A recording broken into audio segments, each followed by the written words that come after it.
U.S. and Iranian forces are trading new strikes as the Strait of Hormuz agreement breaks down.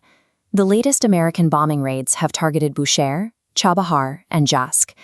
The energy shock from this Middle East conflict is dragging down the global economy. The IMF has downgraded its 2026 worldwide growth forecast to 3%. This chart shows the downward trajectory of those economic forecasts.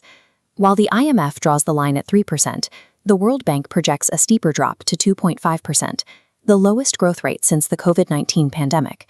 Localized military escalations in the Middle East are directly degrading global macroeconomic stability, leaving energy importing nations to absorb the heaviest financial damage. In Ankara, U.S. President Donald Trump is testing NATO unity and broader alliance strategy at a high-stakes diplomatic summit. Vladimir Putin is immediately exploiting these diplomatic frictions, launching new information campaigns to widen Western divisions in the wake of the summit. In a major shift in defense policy, Trump offered Ukraine a domestic production license to manufacture its own Patriot missile systems. Diplomatic friction within NATO creates strategic vulnerabilities that adversaries actively weaponize.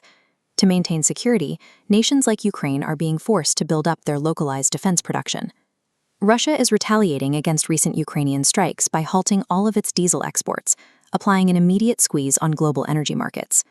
On the front lines, Russian forces are escalating the electronic drone war, moving to actively jam Elon Musk's Starlink satellite network. Back in the U.S., heightened security fears over the conflict with Iran have pushed President Trump to revert to flying on the older Air Force One aircraft. In Washington, Trump is simultaneously pursuing a long-shot legal rehearing focused on U.S. citizenship rules. The fallout from these international conflicts is bleeding far beyond traditional battlefields. The results are global energy squeezes, targeted cyber skirmishes, and elevated domestic security postures. A UN probe into the humanitarian crisis in Sudan has declared that actions by the Rapid Support Forces amount to genocide. Meanwhile, in Southeast Asia, massive corruption allegations are severely plaguing Indonesia's flagship free meals program. This heat map visualizes extreme temperature anomalies. The Copernicus Climate Service confirms Western Europe just recorded its hottest June in history. Zooming out to the global ocean, sea surface temperatures have also hit all-time records, driven by strong El Niño conditions in the equatorial Pacific. This bar chart tracks a dire public health forecast. The World Health Organization projects global cancer cases will surge from 20.6 million to nearly 35 million by 2050.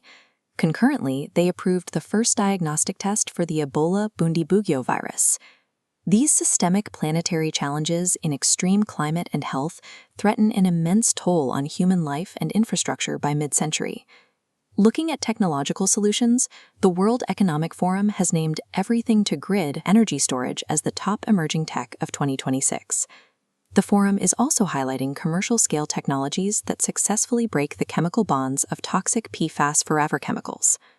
In global sports, Wimbledon wildcard Arthur Ferry is preparing to face Alexander Zverev in the semifinals. And FIFA just announced a blockbuster World Cup final halftime show, featuring massive global acts including Madonna and BTS. Despite cascading global crises, technological innovation and major cultural events continue to drive human progress and maintain international connectivity.